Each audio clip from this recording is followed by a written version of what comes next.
Et Amandine, maintenant tu les mets à paillettes.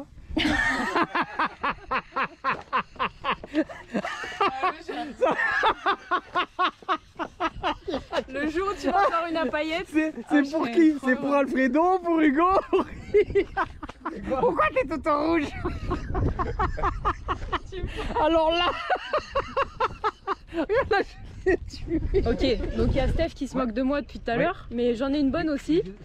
Steph, ça fait 2 semaines, je crois, qu'il est pas venu à la pêche avec nous. Et là, premier jour et tout, déjà on est en retard parce que bon, il a kiné, ça va, c'est une bonne excuse. Mais, il a préparé toutes ses affaires. Et là, on arrive dans le camion et il me dit, mais Amandine, t'as préparé ma ceinture? Du coup, monsieur n'a pas de ceinture. Et je lui ai dit, écoute Steph, je suis pas ta mère, c'est pas à moi de te préparer tes affaires. Elle est où ta ceinture? Hein? Elle est où ta ceinture? Au showroom. Ah d'accord, voilà. Tu sais qui doit préparer tes affaires? Tu te venges. Tu sais qui doit préparer ses affaires? Tu te venges. Mais je me venge pas trop, je t'ai pris des pains au chocolat. Ouah. Allez, on va à la pêche. Bon, alors, une anecdote pour l'Europe. Alors, une anecdote que j'ai trouvée vraiment sympa, où ça me revient tout le temps en tête, c'est quand tu m'as jeté au milieu de 15 bateaux. Ça, c'était tout de fou. Il restait, je crois, 1h30. Ouais. 1h30 de Même compète. pas, Il pas. me manquait 3 vieilles de 700 grammes. Et j'en avais vu avec Quentin au repérage sur cette zone-là. Du coup, je dis à Steph, vas-y, balance-moi là, sans aucun point. Je lui dis, je me fous en plein milieu de tout le monde. Et au final, ça a bien marché. Ouais, mais moi là, je vais prendre le relais là. Parce que moi, je prends le relais sur cette histoire. Okay. Parce que moi, je connais l'histoire du bateau. Il y avait, sans exagérer, 30 bateaux sur la zone. Bah, 30 bateaux. Si. Parce que moi, je les ai comptés à un moment donné avec ton Il y en a qu'un que j'ai commissaire. compté, c'était Et je t'ai posé au milieu de tout ça. Et l'autre, t'avais tout le monde là, qui l'ont vu arriver comme ça. Puis elle me sort un labre. Je vois les bateaux commencent à se rapprocher, les compétiteurs commencent à se rapprocher. Elle sort un deuxième labre, je vois tous les compétiteurs qui lui foncent dessus, au point qu'il y a un bateau qui t'est passé dessus carrément. Et parce qu'ils ne comprenaient pas, parce que toi tu les sortais et personne n'est sorti. Et quand elle a sorti le troisième, qu'elle a eu fini son quota, on est parti, mais tout le monde a débarqué sur les pierres où elle était. Parce que tu as su les trouver là où personne ne savait les trouver. C'est pas que j'ai su les trouver, j'ai fait du terrassement pour les trouver. Ouais, en fait, explique comment elles étaient. Il y avait des moulières et en fait, il y avait des toutes petites failles où on voyait ça. Et je voyais ni la tête ni la queue. En fait, je tirais en plein milieu du labre et après, j'enlevais les moules dès que c'était possible. Ah, t'as enlevé les moules pour refaire le trou pour pouvoir les sortir. Ouais, c'était vraiment. Bon, allez, c'est bien. Bon, trêve de plaisanterie. Si on partait en stage. Donc Amandine, maintenant vous le savez, elle fait des stages. Que ça, quand ça sort, t'es submergé d'Instagram et de messages pour tout le mois d'août. Et là, on part avec Thibaut. Et avec Hugo. Direction. Oh, il y a une chasse dans le port là. Où c'est qu'on va? Direction, bah je sais pas, on verra. On là va où le vent nous mène. Hein. Là où le vent nous mène. Non, mais on va descendre sur Palamos avec Alfredo qui a décidé de venir nous filer un petit coup de main. Merci. Et moi. Et direction, on va essayer d'attraper des poissons. Qu'est-ce que vos objectifs, c'est quoi aujourd'hui? 45 mètres? Moi, ne rien casser, ça serait, ça serait bien. C'est vrai que toi, t'as fait le massacre. Hein, voilà. Une bonne promenade, quoi. Une bonne promenade. Et toi, t'as des objectifs? Peut-être 20. 20? Ouais, c'est comme ça. Ouais. Toi aussi 20? Ouais, on peut essayer, oui. Allez, ça marche, ça roule. Allez, c'est parti les petits. C'est parti les petits. C'est qui a un stage là? C'est Alfredo qui a un stage? Non, Alfredo il est pas en stage depuis longtemps. Oh là là les vagues, oh là là. Aïe aïe aïe Hugo tu vas vomir. Ah Hugo tu vas vomir. Ah. Et notre sirène. Arrête. Ah la sirène. Hein, championne d'Europe, Afrique, s'il vous plaît. Allez c'est parti. Je sais pas ce que ça va filmer.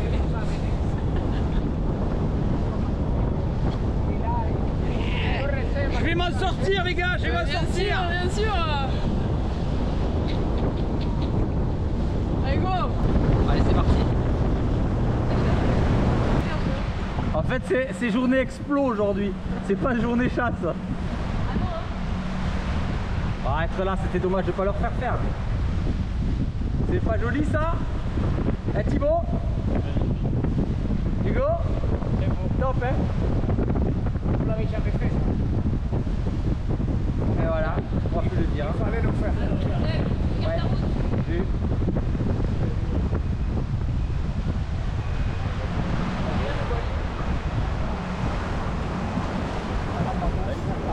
saute-y dessus. Non, mais je rigole pas, allez, vas-y. Mais si, bien sûr. Mais un masque, il saute dans l'eau, bordel. Mais ils sont cons ou quoi? Allez. Mais je vais faire quoi? Mais le voir. Dépêche-toi. Allez, vas-y, mets un masque.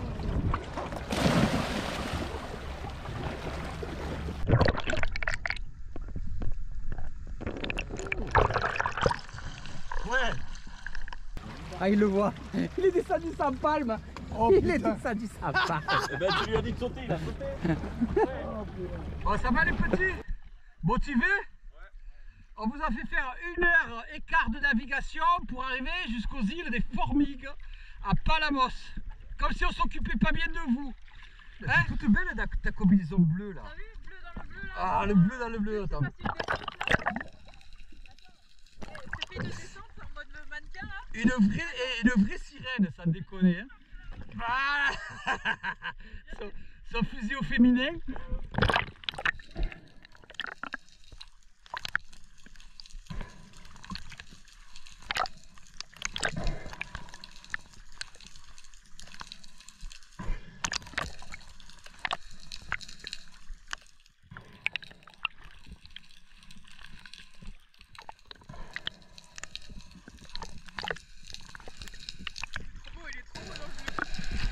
Quand on arrive sur place, on a le plaisir de trouver l'eau relativement chaude en surface, 22 degrés. Mais une grosse thermocline au fond, dès 11 mètres, une température qui chute facilement de 5 à 6 degrés. On se retrouve avec 19, voire 18 degrés, et ça n'inaugure rien de bon pour la journée. Mais l'eau est claire, c'est déjà pas mal. Et notre petite Amandine, toute de bleu vêtue. Allez, on va aller rechercher le poisson maintenant. D'entrée, on essaye de trouver le poisson pour les stagiaires, puisque on est en stage. Quand on est en stage, vous le savez, on chasse un peu moins bien que quand on est seul, puisqu'on se concentre avant tout sur la recherche du poisson pour les stagiaires, avant de tirer pour nous. Et là, Amandine trouve une magnifique raie qu'elle va embêter un petit peu. On va la faire décoller pour pouvoir justement la montrer aux stagiaires, pour qu'ils puissent profiter du spectacle. Elle se déplace vers les Posidonies. Yep. Viens voir, il y a une raie là. Il y a une belle raie là.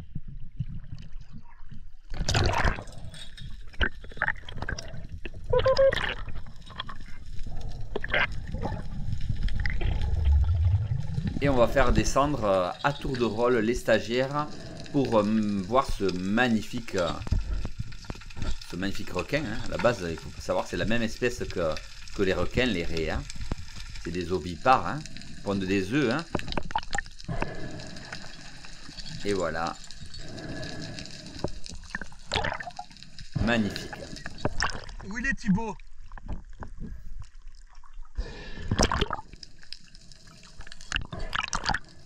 Et on descend la voir. Elle est vraiment majestueuse au-dessus de ce banc de Posidonie là. C'est vraiment remarquable. C'est superbe. Et elle se laisse vraiment approcher de près pour faire la belle. Vraiment superbe spectacle. Il y a deux jolis rougets en bas là. Il y a peut-être moyen de faire un doublé. Encore une fois, on recherche le poisson pour les stagiaires et on leur montre le poisson de façon à pouvoir aller les prendre. L'idée, c'est bien sûr de leur laisser l'opportunité de capturer le poisson à notre place. Tu veux y aller? Je peux essayer. Tu prends l'eau toi? Ouais. Ah merde. Pas cool. Vas-y. Des rougets. Allez, on laisse Thibaut descendre. Alors, il faut toujours descendre, vous le savez, un peu loin du poisson, de façon à ne pas lui faire peur. Il est peut-être un peu près, là il y en a un qui vient de décoller sur les deux. Donc il va essayer de se repositionner pour faire le deuxième qui lui n'a pas bougé. Il tend son fusil et il le prend. Hein, il est sur un peu plus d'une dizaine de mètres. Rythme à flèche. On a entendu la flèche se fracasser contre le rocher, mais tout va bien. Et il remonte avec son poisson. Parfait. Ils sont beaux hein? Il y en a un qui a quitté le casting. Ah ouais. Et sur le casting, ils étaient beaux ou pas? De mon côté, dans une grande rague que je connais très bien sur place là-bas, je sais que souvent sont présents les corbes, les mostelles, et ça loupe pas. La rague est grande et profonde, et sard, corbe, à l'instant, je pense que vous les avez vus, et au fond là-bas, une mostelle. Donc je me dis, allez, c'est un bon exercice d'entraînement pour les... vous avez vu les corbes là-bas? C'est un bon entraînement, un bon exercice d'entraînement pour les stagiaires. On va rien faire, on va pas tirer et on va les laisser faire. Alors bien sûr, là, si j'avais été seul, j'aurais pris le poisson et on aurait eu un poisson de plus à la coche poisson, mais c'est le but. Je viens de voir 2 corbes et une mostelle là, dans une pierre là. Ils sont jolis, mais ça va pas être facile. Alors en fait, il y a un tout petit peu de courant qui nous déporte. L'entrée, elle est là, un peu devant, là où j'ai posé le plomb.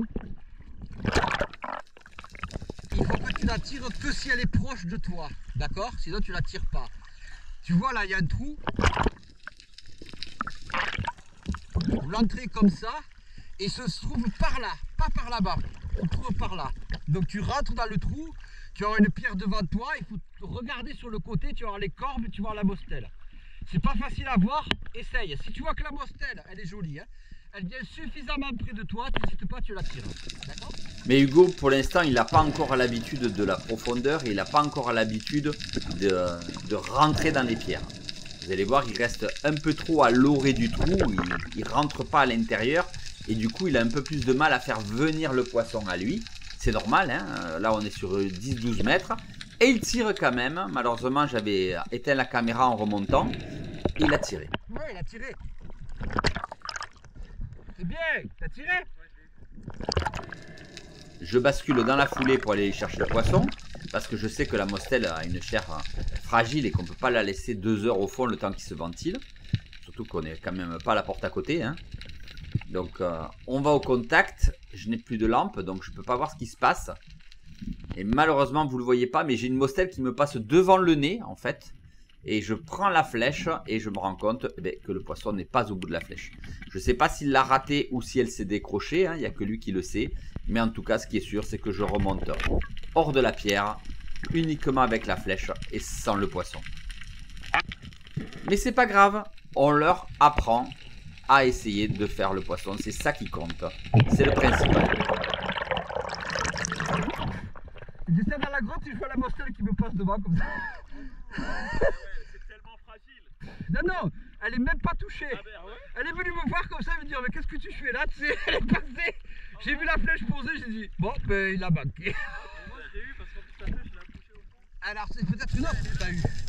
Mais pendant ce temps-là, pendant que je m'escrime avec les stagiaires, parce qu'en réalité vous ne le voyez pas dans la vidéo, mais on a fait plus de 10 descentes, hein, Amandine tombe sur un sartambour à l'arrêt.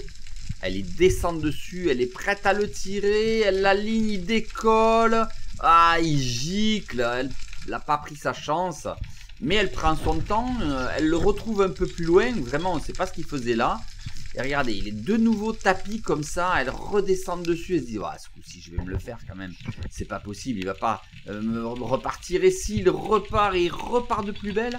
Mais là, elle le voit rentrer sous une pierre. Juste à côté de nous en fait. La pierre on l'avait fait, c'est la pierre où avec Ethan on a fait la mostelle la dernière fois, donc on la connaît bien. Et je l'avais vérifié, elle était vide, on était parti de l'autre côté pour faire les corbes. Et là le sar il est rentré, le sartamour est rentré sous cette roche. Et donc Amandine le cherche, elle le voit apparaître. Malheureusement la caméra est un peu haute, on voit pas le poisson lors du tir. Mais vous allez voir, elle va le sortir. Et elle fait un joli petit tambour, parfait. Superbe poisson. Allez, il n'y échappera pas celui-là. Hein. Et puis ça, c'est des poissons qui sont tellement bons à manger. Hein. Et elle remonte. Elle est à quelques mètres de nous. Hein. Nous, on est en train de taquiner les corbes et elle fait les sartambours. Normal.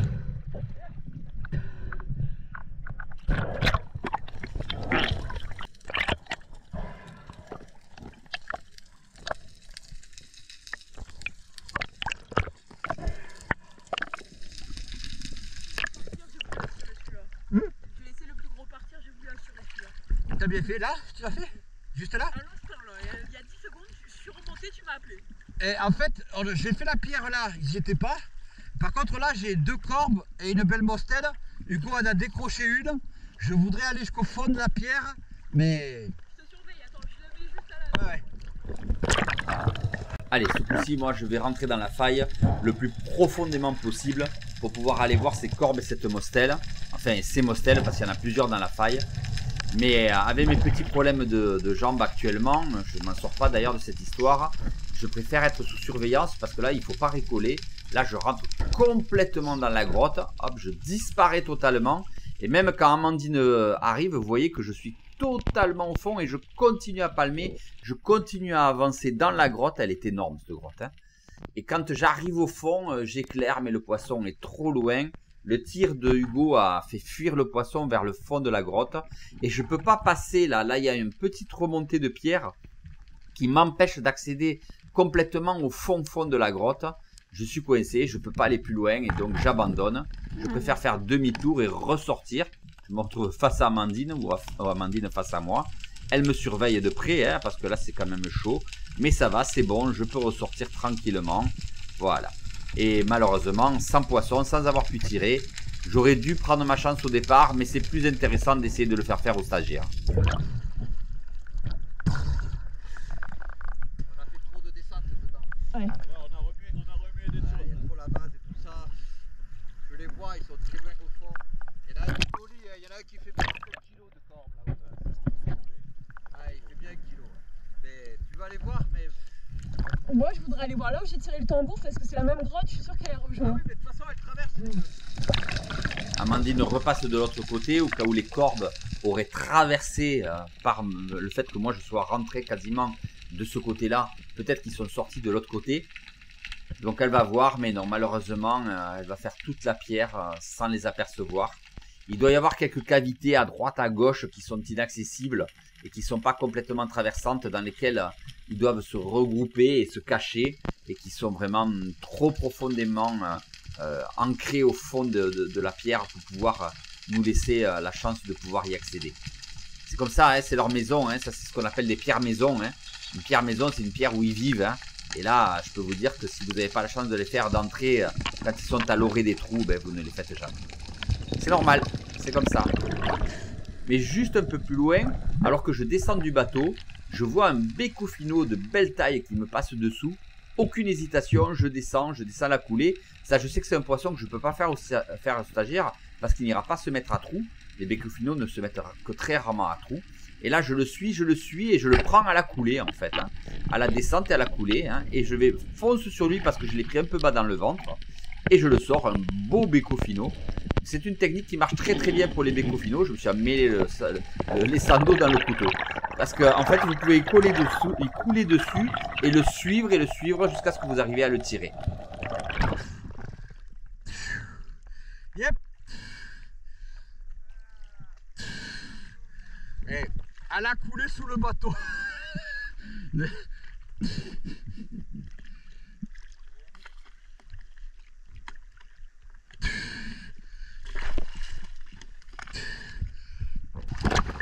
Mais cette thermocline nous gâche complètement la zone.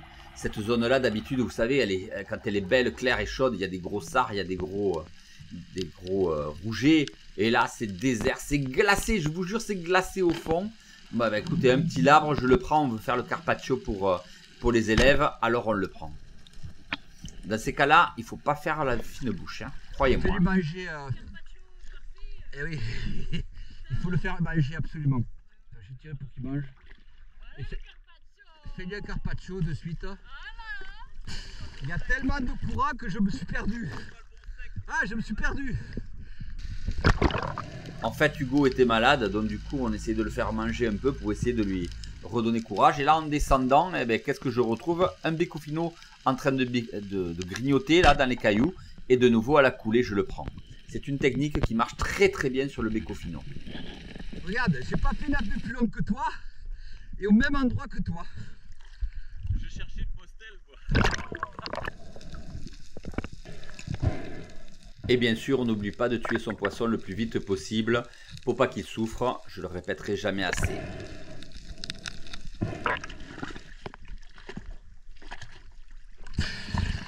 Il y a trop de courant et l'eau est glacée au fond. Glacée. Et t'as vu comme il fait froid en bas? On a une thermocline de malade. Il va falloir pêcher dans très peu d'eau. Ça sert à rien de pêcher profond. Mais on a beau se dire ça à chaque fois, on n'arrive pas à résister et on a toujours tendance à vouloir pêcher profond et très profond. Et on a tort, mais il faudrait faire de l'indienne ou de la gachonne dans très très peu d'eau dans ces conditions-là. Mais on a du mal, moi j'ai du mal à ça, donc... Oh, la belle Mostel, oh, elle a glissé. Ah, je vais essayer de la rappeler pour voir si elle va venir, mais... Trop tard, je sais que là, en lui mettant la lampe, elle ne reviendra pas. C'est dommage, c'est un beau poisson. Et je redescends sur la zone où j'avais fait la dernière fois le gros sard dans la faille. Quelques verrades qui sortent, peut-être qu'il y aura un sard dedans. Ben non, ben, l'eau est glacée. C'est vide, dommage. Ouh, ce beau labre. Ouh, celui-là il est gros. Oh ben je me le prends. Encore une fois, un beau carpaccio en vue. Alors allez, on le suit, on l'aligne et on le prend. Vous avez vu que j'ai pris mon temps de le suivre avec le fusil pour le tirer. Là, l'autre il est à manger sur le bateau. Celui-là il est pour ma femme ce soir. Celui-là il est beau. Celui-là ce sera pour ce soir avec Astrid. Ah bah alors là, je peux te dire qu'est-ce qu'on prend carpaccio ce soir. C'est beaucoup trop difficile. Le poisson il est pas là. C'est froid en bas. C'est pas la bonne chose de faire.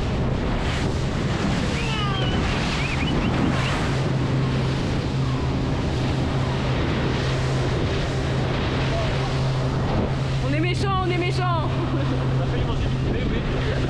Cuisse de poulet de la mer. Mais on a tellement envie de pêcher profond, toujours envie de pêcher plus profond. Allez, on sort les gueuses. Je dis, bah, écoute, on va essayer d'aller encore plus profond que la thermocline, là où l'eau est complètement stabilisée, pour aller voir si le poisson n'est pas là. Et donc, je descends. Je me décide à m'envoyer un peu. Allez, on a fait régler la gueuse à 27 mètres. Donc, on va s'envoyer sur un sec isolé que j'ai trouvé il n'y a pas longtemps. Pas grand monde qui doit le visiter, celui-là, je peux vous le dire. Alors, c'est un peu long, hein, la descente. Regardez, je rentre dans la boule de manche comme ça. Oh, c'est prometteur, ça. Et je m'arrête, mais le sec, il est vachement plus bas. Ça va être dur. Allez, je descends, tant pis. Allez, une trentaine de mètres. C'est pas grave. On va avoir le temps d'observer sur le haut du sec. J'ai vu les bécofinaux partir. Vous les voyez là-bas? Qui s'en vont. Ah, c'est trop tard. Ils sont partis. Ils ont eu peur de moi. Il n'y a pas un chapon qui traînerait quelque chose là? Une mostelle dans une faille? Ah, on voit le fond. Le fond, il doit être au moins à 40. C'est spectaculaire au fond. C'est... Non mais t'as vu un peu ça au fond? Non, t'es pas descendu? Ah, il faut que t'ailles voir. Non mais c'est un truc de fou. T'as des gorgones jaunes qui font 1 mètre de haut. Il y avait des gros bécofinos, mais j'ai pas tiré parce qu'ils étaient fuyants. Il y a une boule de mange autour du sec, c'est que des anchois, c'est une boule énorme. Allez, Amandine s'est décalée sur sa tuna et pareil, même objectif. Alors elle est plus profond que moi, hein. Là elle va s'envoyer sur 35. Elle va faire 38 ce jour-là. Alfredo fera 40. Donc vous voyez, on a quand même essayé d'aller beaucoup plus profond que la thermocline pour essayer de retrouver une eau stabilisée en température, parce que souvent c'est ça. Vous avez le poisson en surface dans l'eau chaude, puis la thermocline qui les glace, ils n'aiment pas ça. Donc qu'est-ce qu'ils font? Ils descendent très très profond. Mais quand l'eau est vraiment froide comme ce jour-là et qu'elle est glauque, et vous avez entendu la première alarme de 20 d'Amandine qui vient se déclencher. Vous allez entendre la deuxième. C'était la deuxième peut-être. Ouais, c'était déjà la deuxième à 25. Je parle trop. Donc là, ça y est, elle arrive au fond. Elle est à 33 là. Et regardez, autant la semaine dernière, il y avait des mérous, il y avait des murènes partout. Et de la mange. Et là, c'est le désert total. Et elle remonte le tombant. Donc elle est partie de 35 mètres. Et elle remonte le tombant pour essayer de voir s'il n'y a pas du poisson sur le haut du tombant. Mais non, malheureusement, c'est désert. Et Alfredo, dans la foulée, oh, il est parti direct, ce fou. Instantané quoi. Il est parti instantanément, un truc de fou. Et là, il s'envoie sur 40. Ouais, 40 mètres à la gueuse. Donc c'est beaucoup plus facile à la gueuse, mais malgré tout, 40 mètres. Hein. Ah, c'est l'enfer, c'est vrai. Ouais, toi? Ouais, ça va. J'ai fait au mont à gauche, c'est combien? 40. Ouais, tu sais quoi, j'ai même pas vu le fond. Il y a eu un truc, il y a eu de l'eau, plein Ah ouais? de mètres, l'eau basque. Ah, c'est horrible. Allez, on va faire maintenant découvrir la gueuse à nos petits stagiaires. Alors aujourd'hui, Amandine est monitrice BPGEPS, hein, elle a un brevet d'état. Moi, je suis moniteur MF2. Donc maintenant c'est moi qui l'assiste lors de ces stages. Alors bien sûr pas dans tous les stages parce que malheureusement le travail avec Dentist Sport Fishing me prend beaucoup de temps. Et puis mes problèmes de santé à répétition font que je suis pas beaucoup là. Mais j'essaie d'être présent le plus possible pour elle et d'assister de temps en temps à ses stages pour l'aider. Comme le fait Alfredo là ce jour-là. Allez, c'est Thibaut qui descend. D'ailleurs, vous pouvez contacter Amandine sur ses réseaux sociaux pour pouvoir lui demander tous les renseignements sur les stages. Ne me les demandez pas à moi parce que c'est vraiment elle qui sera, qui doit vous communiquer les éléments. Et là, Thibaut remonte. Il a eu peur. Non, mais je me suis demandé combien de temps j'étais resté là. Non, rien du tout. Quelques secondes. Mais on a bien rigolé parce que tes palmes ne bougeaient pas. Allez, il fait sa deuxième immersion. Donc on l'aide un peu au démarrage parce qu'il avait un peu de mal. On leur fait enlever la ceinture pour qu'il soit en totale sécurité. Et Amandine est sur le bateau en sécu. Alfredo est dans l'eau, moi je suis dans l'eau. Moi en poids constant, je suis tous les stagiaires jusqu'au fond pendant toutes leurs apnées en poids constant. Et Alfredo descend et les suit à mi-hauteur. Donc je veux dire, là on a une sécurité maximum. Amandine est sur le bateau parce qu'elle doit réagir en cas de problème. Elle est titulaire de tous les diplômes permettant de pouvoir tranquillement, là je fais petit coucou, réagir en cas de syncope ou autre sur le bateau avec oxygénothérapie et tout ce qui va bien. Là il est à 17, hein, presque 18.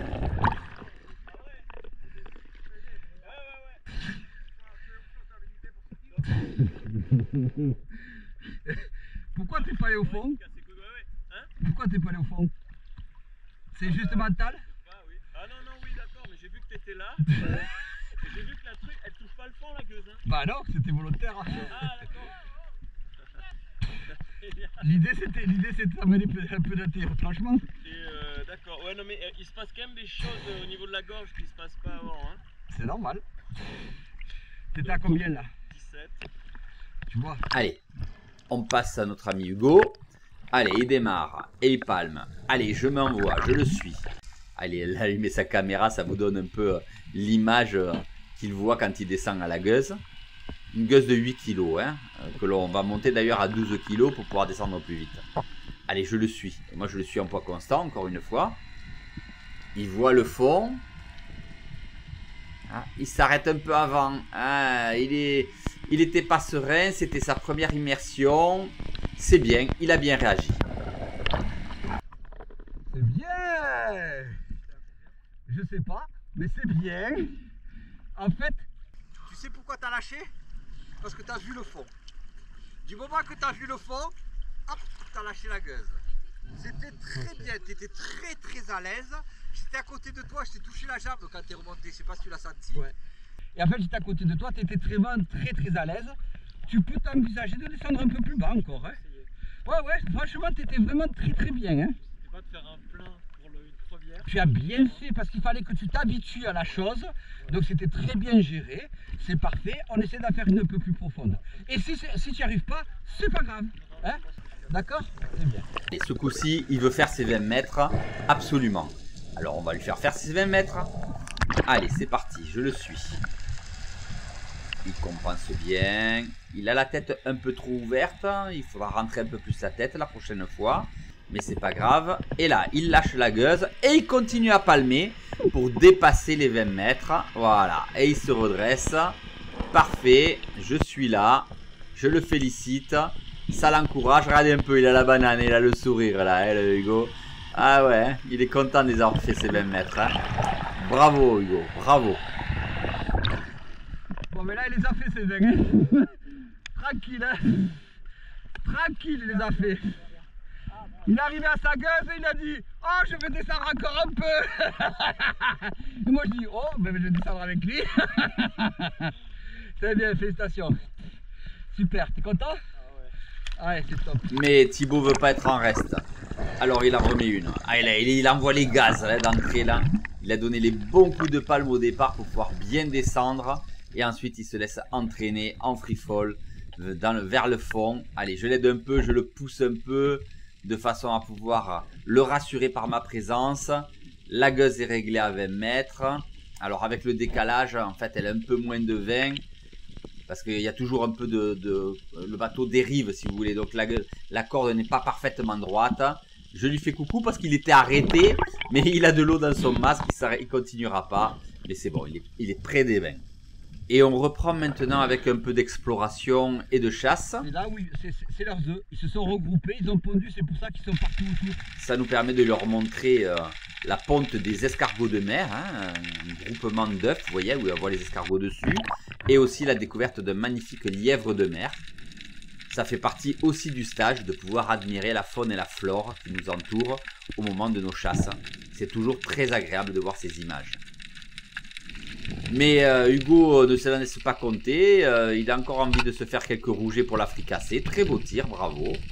Allez hop, il va chercher son premier rouget. Et là, il va faire une tentative de doubler. Regardez, il prend son temps, il est dans les Posidonie. Ça permet de calmer les rougets, de pouvoir les laisser bien se positionner. Il tire, il a fait le doublé, il fonce dessus. Ah, mais il y en a un qui s'est décroché malheureusement, on ne le retrouvera pas. Et un peu plus loin, il descend sous une pierre. Il a repéré un labre qui est rentré. Il a envie lui aussi de se faire son labre. Et il sera bien déverdé le petit haut. Joli tir réflexe, magnifique. Et voilà, un beau labre qui sort de la pierre. Très belle fin de journée, je pense. Jette-lui dessus. Vas-y, jette-lui, on s'en fout, jette-lui dessus.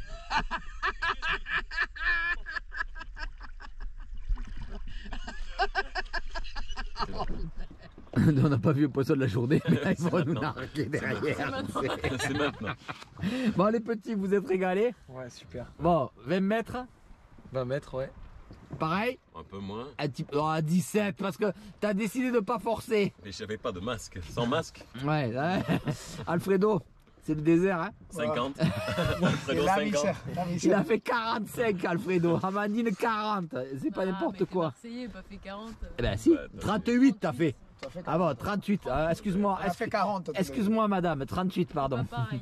Mais comment c'était au fond? Noir. Noir, pourri, glacé, vide. Pas de vie. Et on fait quand même un peu de poisson. Allez, levez-le un peu ce poisson qu'on le voit là. Allez, voilà. Sartambour, Beccofino, tueur de rouget là, rouget, là aussi rouget. Carpaccio. Et puis Carpaccio Et de trois l'arbre. Carpaccio. Et c'est parti. Ouais. Allez, on y va Amandine? Non, Allez. non, j'ai froid là. Poussez-la à l'eau. Non, t'as aucune chance. Fais pas ça. Bon allez, bonne vidéo les petits, allez, bye bye, ciao. Bon alors Amandine, qu'est-ce que tu fais? Ben, je tente tant bien que mal de faire Un Carpaccio? un carpaccio. Ouais mais moi ce que j'ai peur c'est qu'on heurte la chaise. Putain, t'es longue Amandine hein. Dis le mec qui a rien fait depuis le départ quoi. Ah bah si, il a Sans passé déconner. 400 coups de fil. Voilà, merci, ça c'est la vérité. Bon il est fini ce Carpaccio Amandine ou quoi? Mais oui, mais. Tu mets 3h30, regarde, bien même le sûr. soleil il a réussi à se cacher là-bas derrière là. Plus 100 ans mon carpaccio là. C'est vous êtes long là. Ça va les J'en ai petits? marre. Vous n'êtes pas épuisés? 22h, on est encore sur l'eau. Grosse journée, ouais. Ouais, mais pourquoi? Pour Zéro, pour rien. Allez, qui c'est qui goûte en premier? Hugo. Allez. Vas-y, Hugo. Allez Hugo, c'est bon, il est pas mort? Allez, on peut y aller. Très bon. Allez-y les petits. Attends, je peux pas là. C'est au-dessus de mes Oh, forces. qu'est-ce que t'attends là? Non. Elle va se blesser. C'est au-dessus de mes forces ça. Attends, bouge pas, je vais régler le problème. Moi. Mais du coup, Non, c'est bon. allez au jus. Non, mais elle y va pas. Elle ira pas, hein? Incroyable. Putain, elle ira pas. Si Oui, tu tu viens veux avec quoi? moi. J'ai la caméra. Non, j'ai la caméra.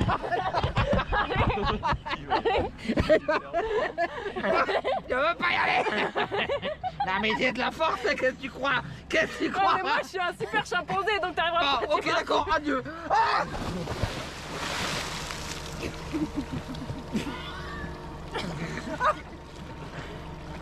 oh la vache.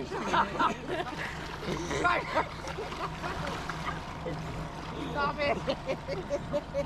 Ah non.